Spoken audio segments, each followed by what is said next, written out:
Thank you. Continuing on connectivity, I am now glad to welcome on stage Mr. David Phillips, Head of Systems, Strategic Program Lines and Technology Department at the European Space Agency.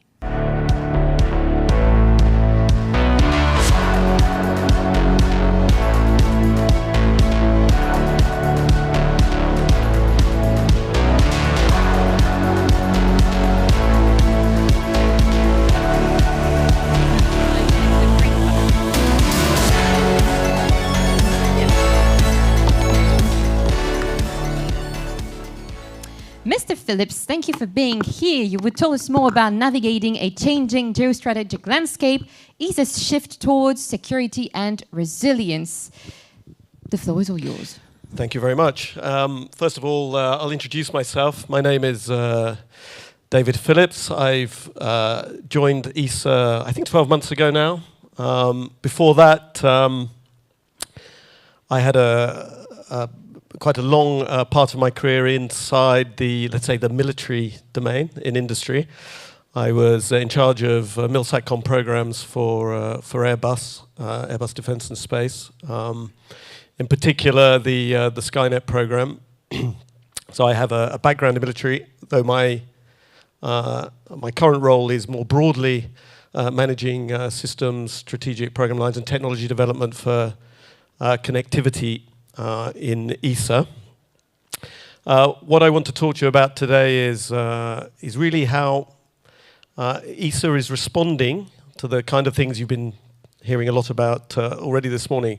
So this changing geopolitical landscape, and I think what Marcel articulated very well, this sense of urgency around the need to really shift the focus of our activities towards security and resilience.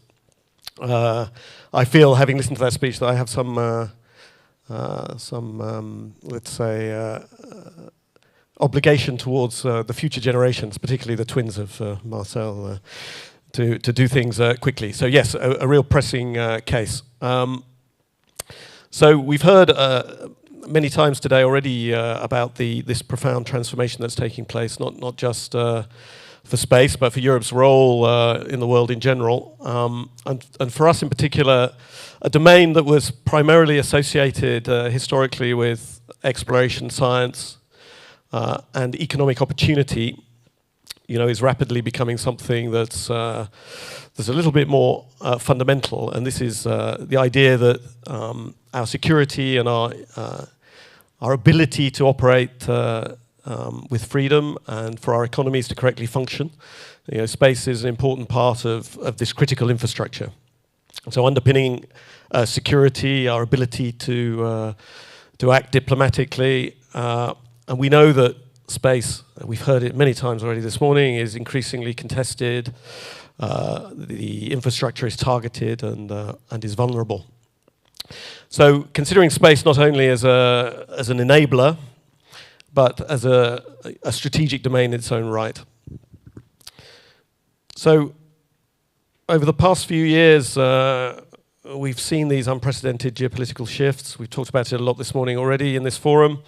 The consequences for our sector are quite profound. I mean, the first one for us, which is very important, is that the boundaries between civil and defense domains is becoming more blurred. There's a huge amount of technological disruption that's accelerating. And I think in particular for space, our European systems are increasingly dependent on non-European technology. And these are becoming structural vulnerabilities, in fact. So there needs to be a reaction and a fast reaction. Satellites, ground systems, navigation signals, communication systems, as well as being tools and enablers, are also, of course, targets in this environment.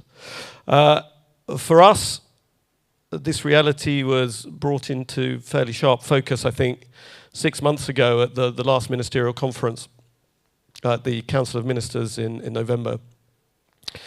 We received a record 22.3 billion subscription, so I think an increase of about a third on the previous ministerial.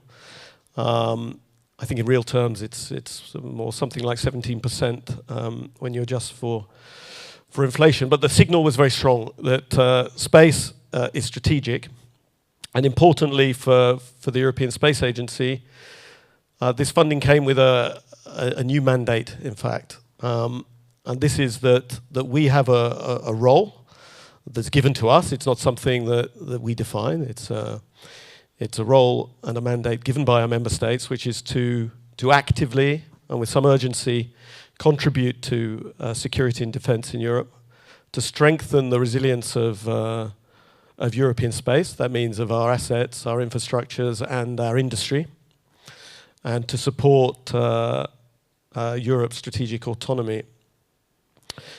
So this isn't, an aspiration, as we heard before. The sorts of timescales we're talking about are very short. We need to move very fast, and this is not only a necessity but a strong priority. So we're facing a kind of, for the agency, a kind of defining moment, I think.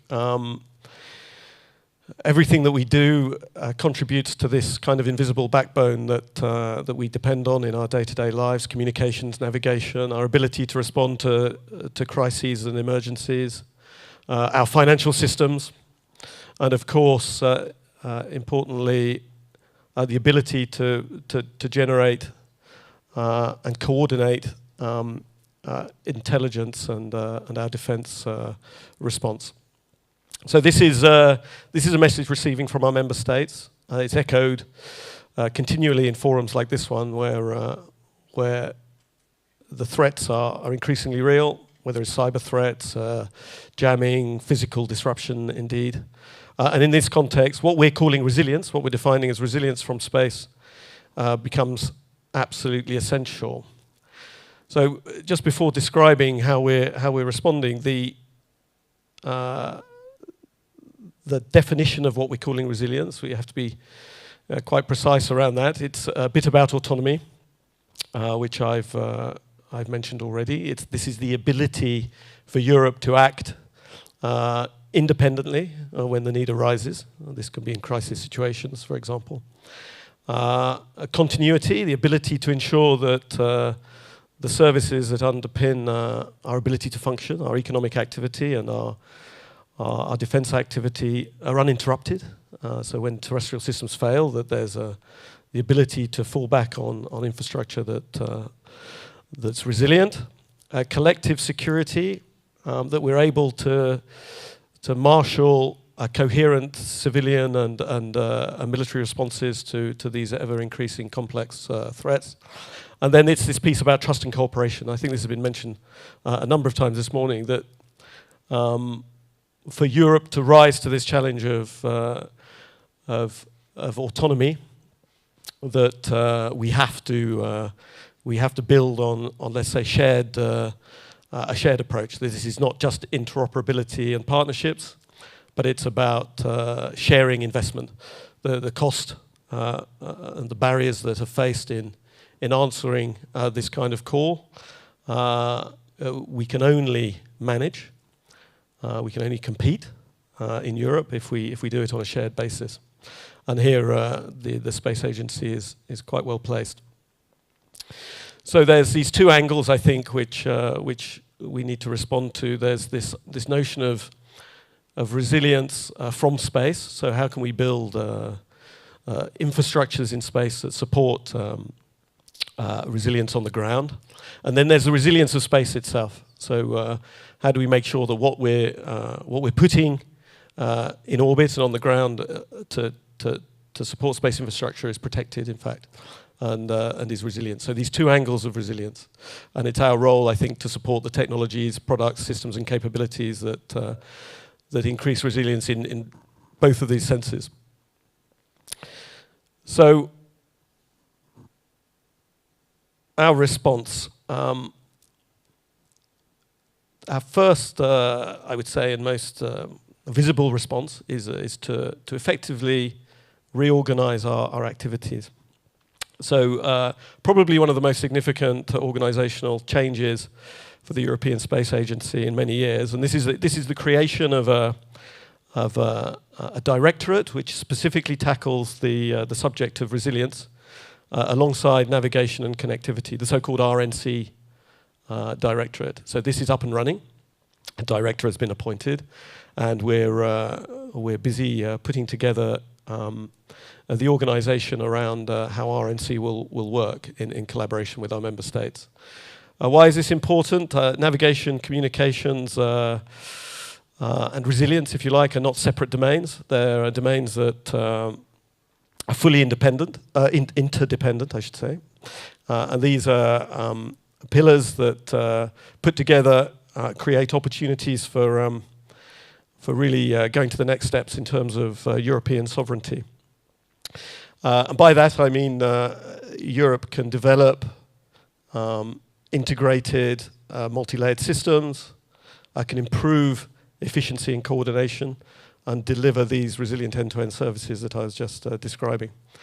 So we have a mandate, a task to deliver secure connectivity, to strengthen the resilience of our navigation systems, to protect critical space infrastructure, and and I think importantly, to coordinate, not just between member states and European institutions like the European Union, but increasingly with national defence actors and MODs. So this is something that's a little bit new for the agency, and something that we're now starting to work on, and to build these structures and these bridges into supporting national defence actors.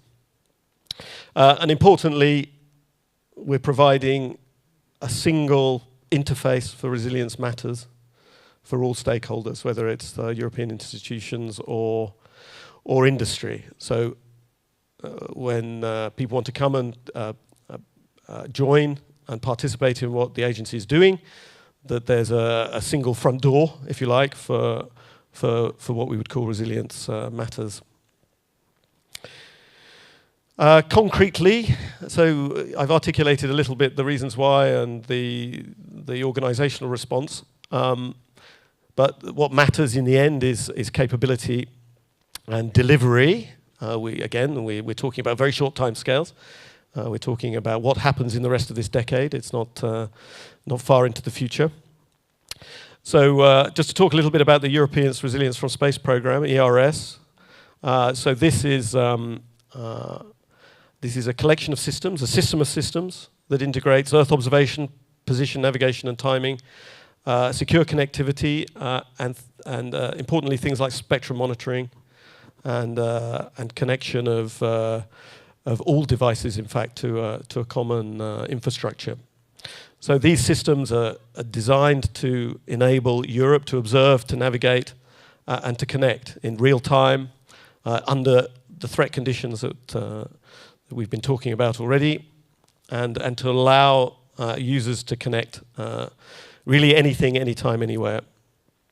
It's got a very challenging set of capability targets to deliver responses in under 30 minutes, to integrate existing and planned assets like Copernicus, Galileo, and the IRIS² program, and most crucially to create a cooperative model. Again, a system where member states retain ownership and sovereignty, but at the same time take this benefit of aggregation, of federation, and sharing capability. So a real multiplier, and a system that will show European collaboration at its best.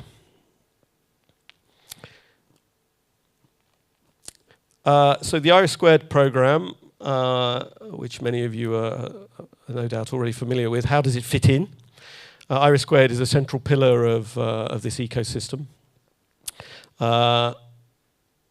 It's the next generation secure satellite constellation for Europe, and ESA is working very closely with the European Union around IRIS².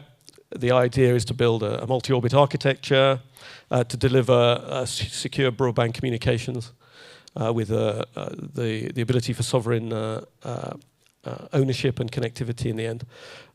First launch is planned for 2029 and initial governmental services in the early 2030s. In the context of resilience overall, what's worth noting is that IRIS² isn't a static concept. It's a system that will evolve. And in the end, the intention is for IRIS² to become a governmental transport backbone for Europe, to enable things like data relay, command and control, and importantly, to act as an enabler for these other resilience missions like ERS.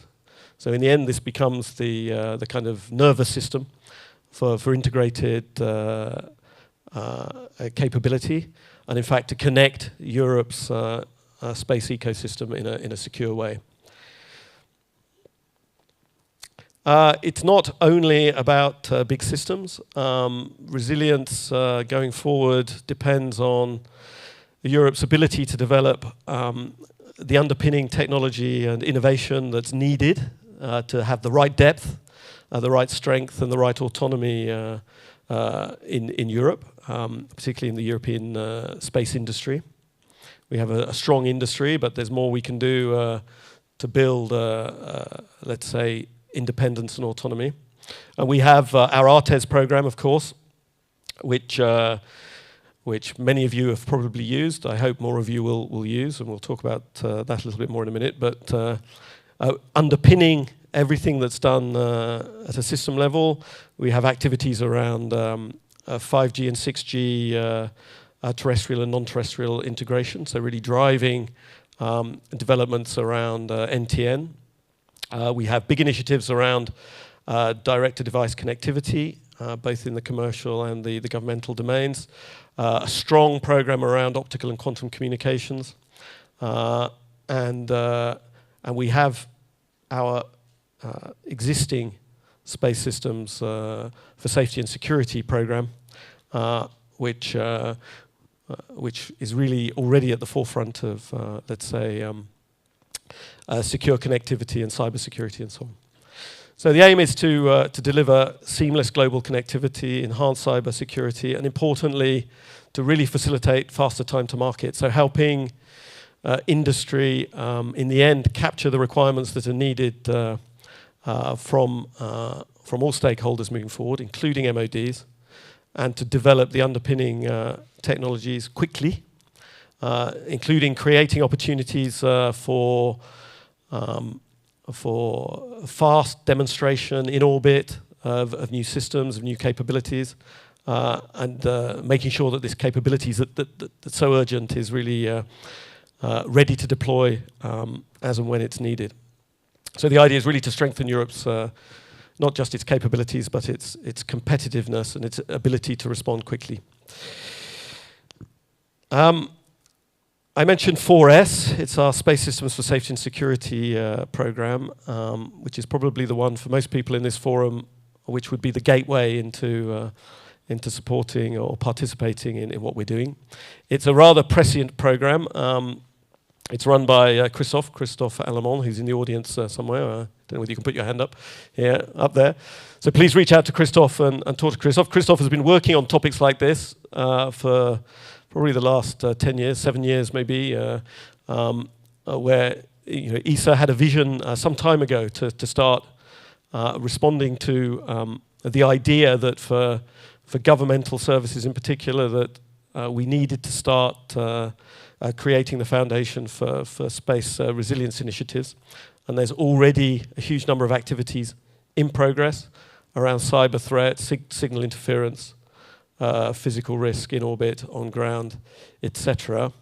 And we're also currently investing strongly in developing new testing facilities, cyber ranges, including a plan to have a next generation in orbit test bed for cybersecurity and for secure communications in general, a so-called Stelios program.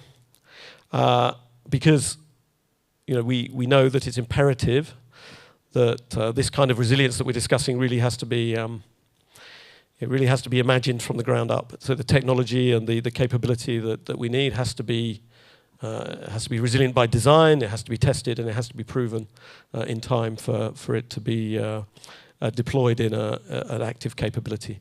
Whether that's something like a maritime surveillance system, whether it's something contributing to air traffic management, or whether it's something that has, in the end, a defense application. So please reach out to Christophe at the ESA stand upstairs. So just to finalise a kind of call to action, Europe, we're at a kind of crossroads, I think. We heard it before, this sense of urgency. We can either continue to depend on external actors and systems. We can operate independently as European nation states with all of the fragmentation and scale inefficiencies that brings. We can fail to be prepared to react for crises when it's too late. Or, as an alternative, we can really build a truly sovereign European resilient and integrated space ecosystem. We're fully committed to that. We think it's the only option, in fact. And through the creation of this RNC Directorate, it's a clear demonstration, I think, that the agency is responding through programs like ERS, through IRIS², and through our technology and R&D programs, and in particular through the partnerships we have with our member states, with the European Union and industry. So resilience not built by one actor alone. It's built through collaboration, through trust, and through a shared ambition, I think, to achieve this independence and sovereign capability that Europe needs so urgently. So thanks for your attention. Hopefully that explains to you a little bit why we're responding in the way we are. You'll see this in our announcements publicly. And why we're acting quickly and with a sense of urgency to support these kinds of topics. So thank you for your attention. Thank you very much, Mr. Phillips. I invite you to join me on the sofa. On the sofa, please. Yeah. Thank you very much for this presentation. I think I might have questions later on the different programs you presented. There is one question, though, from the audience, from Mr. Gert Willemus, that will be displayed shortly. How do you see the role of distributed compute, such as orbital data centers and onboard autonomy, in ensuring resilience and mitigating the risk of a fragile, mainly terrestrial system? How do I see it? I see it as extraordinarily important. So, in fact, in the agency, we have a number of initiatives that we've launched around orbital data center. The challenges are big. It's not trivial to do this sort of scale of compute in space, even in a kind of distributed approach. But we realise that it's fundamental, and we're bringing resources into programs which answer this question. I don't see the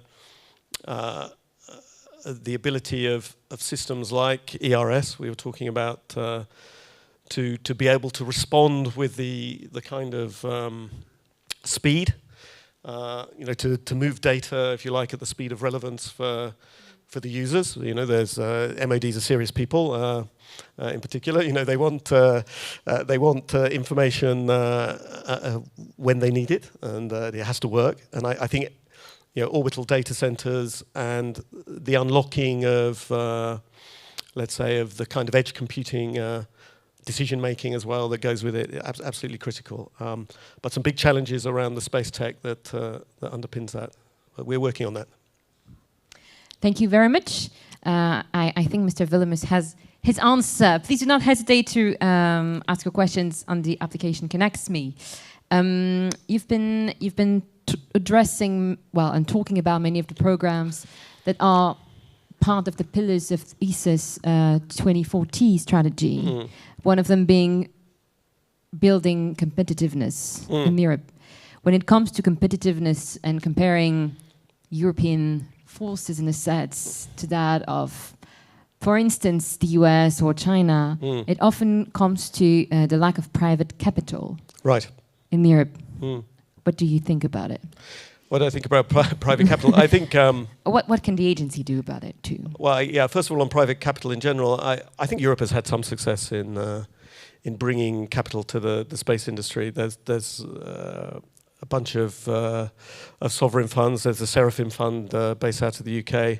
And when you look into that, actually, and look at the number of successes they've had in building big companies with now with big order books and with meaningful scale, there is success. It's necessary, but I think private capital is there. I think there's a lot of interest in investing in space. I think the difficulty is always scaling and building the bridge between ambition and reality. We see a lot of space companies who fall in this kind of valley of death, if you like, or who have very good ideas and business models which struggle to scale. I think ESA has a role there. We can bring a number of things, as well as the shared investment necessary to bridge this difficult gap. Well, organisations are scaling is an important role for us. It's one that we play. On top of that, of course, we can bring technical support. ESA has huge technical resources. We're 5,000 or 6,000 people who are deeply experienced in developing and bringing maturity, and in particular de-risking a space capability. We, as I mentioned before, we have a lot of programs which are specifically designed to allow new companies to test their ideas, to bring capability to orbit, to de-risk, in the environment that they're intended to be operated in. So I think ESA has a big role across that topic. Thank you very much. Well, it's an invitation then, an open invitation, I understand. Of course it's an invitation, yeah. Come to our stand and talk about what we can do for you. Yeah, that's... Another question, echoing the opening speech we had this morning, that of Dulce Sanchez about the capability building of Spain's own spatial agency. How does ESA accompany such initiatives and such autonomous national capacity building within a general framework of cooperation? I think in one sentence you've answered the question with the question. I think. I mean, ESA has of course, a role to play in firstly supporting national agencies. I mean, that's what we do. In fact, we're a tool of the member states who fund us.